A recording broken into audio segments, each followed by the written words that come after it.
On Sunday, behind this door at a warehouse in Cooper City, there's going to be an auction. They're calling it the Ultimate Evil Auction. 300 pieces will be up for sale. We have a collection of items from 3 different genres. They're KKK, Nazi, and serial killers. And we assembled a small percentage of each of those things and formed it together to perform an auction for several people who are in the market of selling their goods or their collections. I have 2 pieces that are to me, when I touch, I feel evil. The piece that I definitely feel is the worst piece, I have no provenance on, which means that I cannot prove yes or no that it happened, but it is a gas valve with a Nazi swastika on it that I was told from the owner that when he purchased it, this was a gas valve for when they had gassed people in the gas chamber.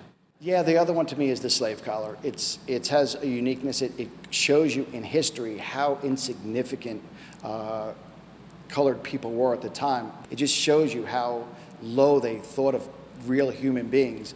And it's eerie just to read the placard, never mind hold it in your hand, knowing that somebody actually wore it. So what do you think of what's going on back here?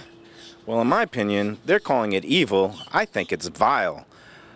I just don't know about some of the history worthiness of these items, especially if they can't be vouched for as authentic. I mean, come on, selling a gas chamber valve that you don't even know is really in a gas chamber?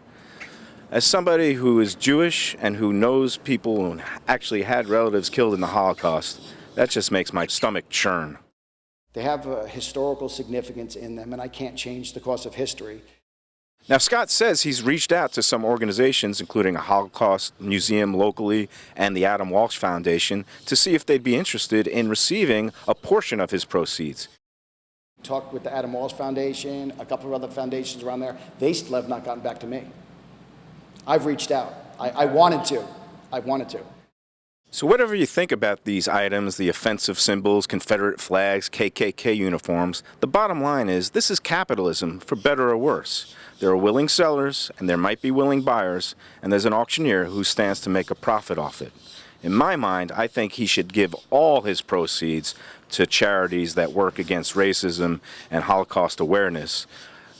But that's his decision. It's capitalism. For SunSentinel.com, this is columnist Mike Mayo.